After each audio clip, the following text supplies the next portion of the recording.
Nasrika. Et vous les Voilà. Ne riez pas de sitôt. Et cela va vous préparer à votre dimension internationale au plan de la culture. Nous arrivons à la biennale. Après la biennale, où vous vous retrouvez? Mais après la biennale artistique, on s'est dit, mais c'était tellement beau la biennale artistique du Mali qu'il fallait reproduire cela en Côte d'Ivoire. Le ministre Dadié était ministre de la Culture, Bernabé Dadié.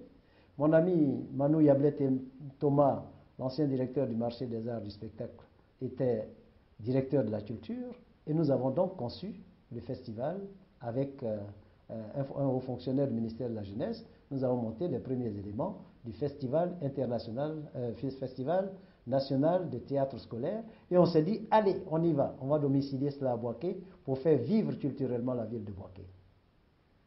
Donc, les vacances de Noël, de Pâques, c'était des moments où les étudiants et les travailleurs, les comédiens, les grands noms des arts se retrouvaient à Boaké pour préparer les générations des Zoumana. Les Adriennes sont sortis de cette école. Ils venaient d'où? Mais ils venaient des lycées et collèges. De Côte d'Ivoire. Zoumana est venu de Divo avec les Dibois. Adrienne, je sais d'où, mais vous aviez quelqu'un comme Guédiba Martin qui était en tandem avec moi, c'est-à-dire que j'écrivais la pièce et lui il faisait monter dans un lycée, par exemple, où on s'asseyait pour dire voilà qu'est-ce qu'il faut dénoncer dans la société. Et donc on écrivait le texte. C'était un jeu. En compétition avec Tibur Kofi et Yacine Kakou, mais nous écrivions nos pièces également pour produire des pièces de théâtre pour aller en compétition. Pâques à Boaké, c'était une compétition de haut niveau qui nous a préparés à être des écrivains, des auteurs. Et le festival scolaire va quitter Boaké? Ah oui, malheureusement. Malheureusement, parce que un haut fonctionnaire du ministère de la Culture a pensé qu'il fallait faire amende honorable à Oufo-Boigny, et il a fait déplacer le festival à Yamoussoukro. Mais ce n'était pas la même ambiance. Boaké est une ville hautement cosmopolite. Boaké a de la vie à cette époque-là. Ce n'est pas le Yamoussoukro de maintenant. Boaké a de la vie. Donc il fallait permettre aux jeunes gens de vivre la vie quand on connaît également le passé de Boaké avec la piscine, le carnaval et l'orchestre Lofi de Boaké. Donc il fallait reconstituer l'âme culturelle de Boaké. On n'a pas été compris encore une fois. De la culture, vous allez maintenant à l'enseignement supérieur. Oui. Oui, ce n'est pas dichotomique parce que comme je vous l'ai dit, il me fallait, en entrant à partir de Diené, j'avais envie de changer de cap. Donc, je croyais quand même que je méritais mieux que de rester en 6e, 5e, quoique je respecte les enfants, parce que c'est là qu'on forge l'âme des enfants. Bon, j'estimais que, disposant de beaucoup de temps, je peux produire une thèse. J'ai produit ma thèse, j'ai commencé à faire la demande, et je me suis retrouvé. La destination que j'ai choisie, c'est l'école normale supérieure. C'est-à-dire, je suis dans une logique d'approche didactique. Mais pourquoi toujours l'école normale supérieure? Pourtant, l'université n'est pas loin. Oui, mais c'est pas. Il y a des spécialistes de la formation générale. Moi, je me définis essentiellement comme un didacticien. Et peut-être c'est la. Rappelez-vous ce que vous avez posé comme question. Peut-être c'est la dimension des ordres, la contagion de mon maître qui m'a appris à damer, des frères marianistes qui m'ont formé à Trècheville. Tout cela peut-être a dû agir sur le moi qui suis devenu par la suite attaché fondamentalement à l'enseignement. Mais je ne me définis pas aujourd'hui en dehors de l'enseignement. Vous allez voir, quand on prend par exemple le site, le royaume des reines et des rois, ou du moins la cité des reines et des rois, ou la cité royale, c'est une école pratique.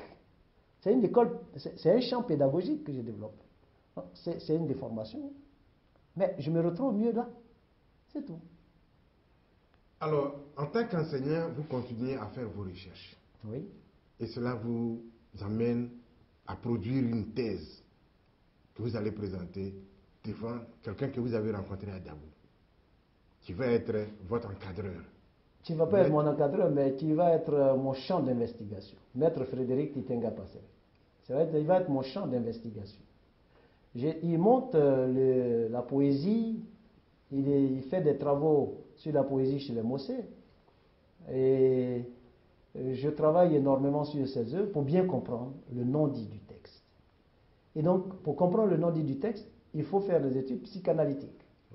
Donc, faire la psychanalyse textuelle. Donc, j'entre dans tous les écrits de Sigmund Freud. Il faut voir ce que c'est que la psychanalyse. Or, il n'y a C'est de pas la philosophie, ça, maintenant. Ben, là, je ne sais même plus, parce que parvenu à un certain niveau, je me demande si on est uniquement littéraire. Aujourd'hui, je suis économiste, je suis homme de terrain, je produis, je fais un peu de tout.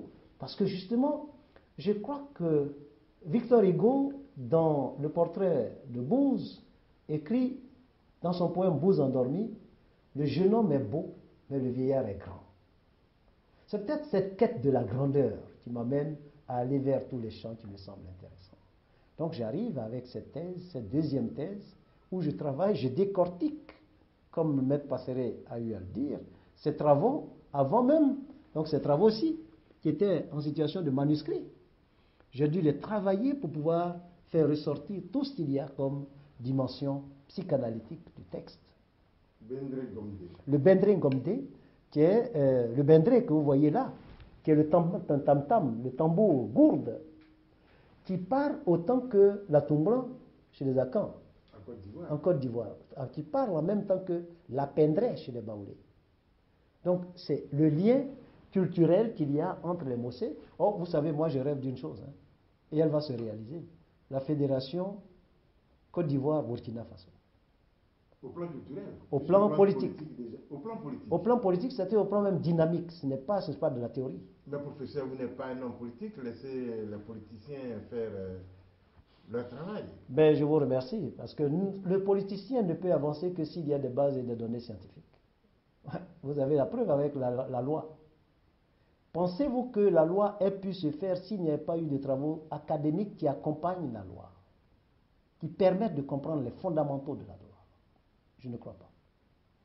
Pensez-vous qu'on puisse développer cette Afrique-là au moment où on prend appui sur le culturel sans que les universitaires entrent dans la case pour chercher ce qu'il y a de fondamental qui peut permettre d'aller plus loin et d'être différent, mais en même temps complémentaire des autres? Non.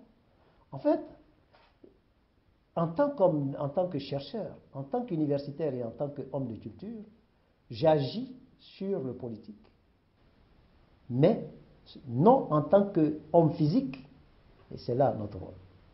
Alors ne craignez-vous pas qu'on puisse dire de vous que vous êtes un touche-à-tout et que vous passez d'un secteur à un autre sans fédérer vos énergies pour travailler dans le champ de la recherche? Mais c'est même la fédération de mes énergies, là. C'est-à-dire que le jeune des mouvements de jeunesse, l'enseignant des lycées et collèges, le didacticien de l'école normale supérieure, le militant d'un syndicat, tout cela, qu'est-ce que j'offre à mon pays, qu'est-ce que j'offre à l'Afrique? Je vous invite à faire juste un petit retour en arrière au niveau de vos relations avec Maître Passeret Titinga, puisque ce monsieur, vous aurez besoin de lui, de tout ce qu'il aura fait pour pouvoir travailler sur le Festival international des reines et des rois. Avec Maître Passeret Titinga, en fait, quel est le sens de votre collaboration, si je puis m'exprimer ainsi? Alors, je vais vous dire que c'est deux générations différentes. Il n'est pas mon ami d'enfance, il est loin de l'être, parce que la différence d'âge fait d'ailleurs qu'il apparaît comme mon père spirituel en matière de la recherche en culture. Mais Maître Passeret Titinga est d'abord avant tout un homme de lettres. Ensuite, il est juriste. Enfin, il fouille dans l'univers des Mossé tout ce qu'il y a de beau et de bon. Moi, je l'étudie. J'étudie sa première œuvre en 1977 quand j'arrive à l'université d'Abidjan avec le professeur Bernard Zadizaou. Je découvre que ça tire sous le Sahel. Il y aura une guerre, pas deux, pas trois, totale, pas deux, pas trois.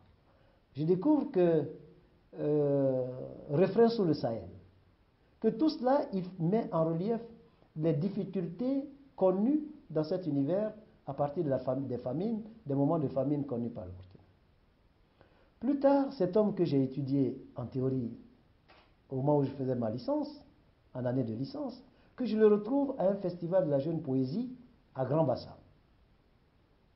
C'était dans les années 85-86. Je me lie d'amitié avec la personne pour aller découvrir toutes ses œuvres. Et plus tard, quand j'ai envie de travailler sur une thèse, je choisis de travailler sur son chant, parce que son chant prend en compte le chant des Akans d'ici et des Akans du Ghana. Donc c'est une zone plurielle.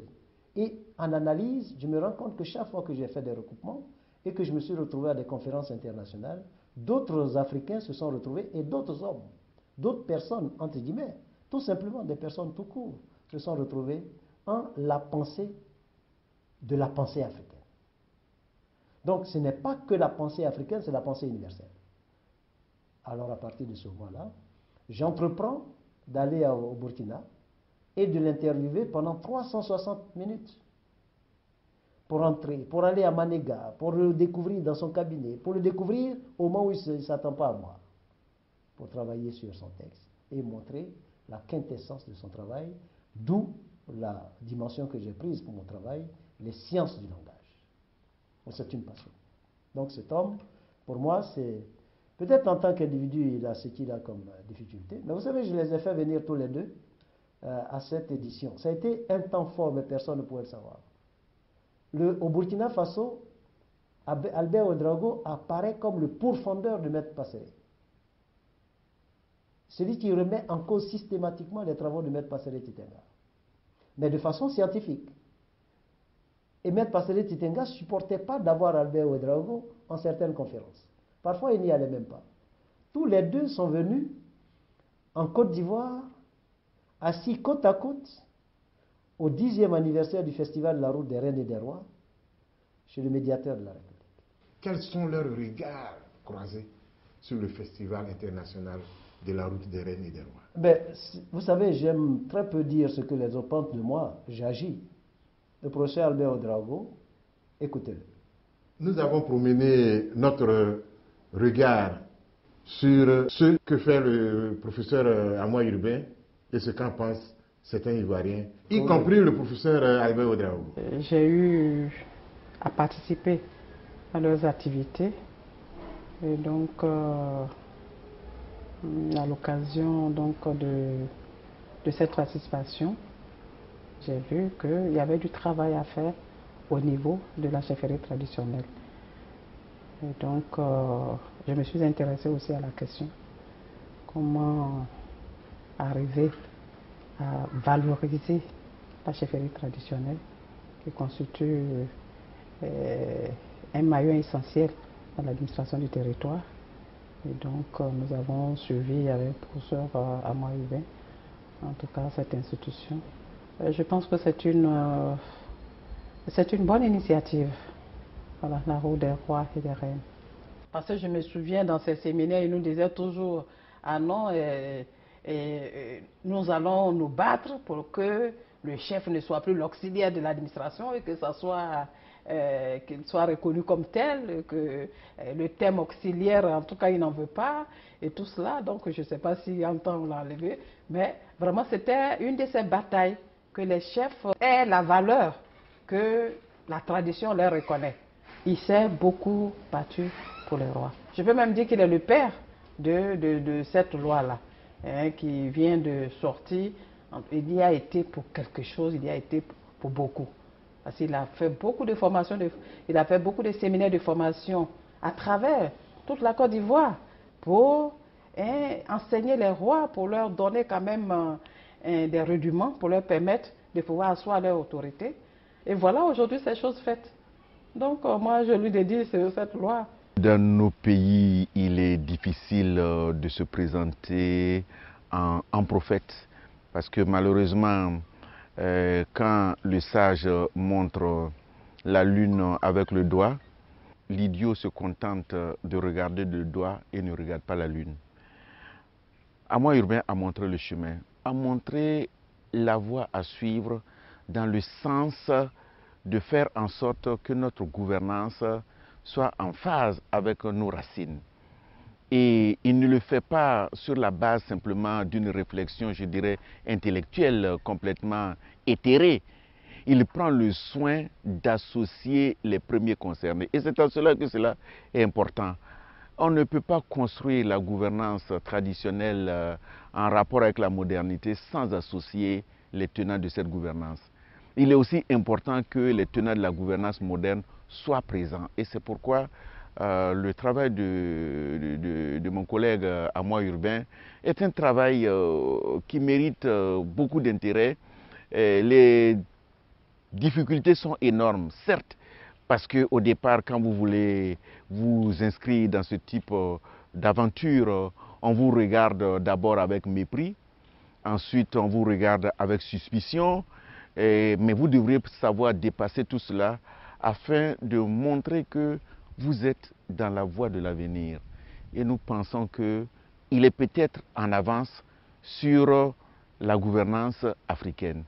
Mais cette avance-là, pourtant, surtout dans les pays francophones, nous sommes en retard par rapport à la prise en compte des chefs et des tenants des valeurs traditionnelles dans notre processus démocratique. Les pays anglophones qui nous environnent, que ce soit le Nigeria, que ce soit le Ghana, que ce soit le Libéria, n'ont pas ce type de problème. Parce que tout simplement, avec l'indirect rule, on a appris à laisser les Africains s'auto-gérer dans une certaine mesure, sans s'immiscer dans leur culture. Il n'y a pas assez longtemps, on était au bord de l'autoroute, on exposait. Puis un jour, par la grâce de Dieu, il est arrivé. Et puis, il a parlé du site. Puis il s'est intéressé à ce que nous faisons. Ce jour-là même, il a fait beaucoup de commandes. Ça nous a aussi plu parce que on avait une vision comme ça et puis bon, notre vision c'était sa vision. Donc c'est jeté comme ça parce que c'était une opportunité. Ça fait 3 mois que je suis avec lui et avec le professeur tout se passe bien.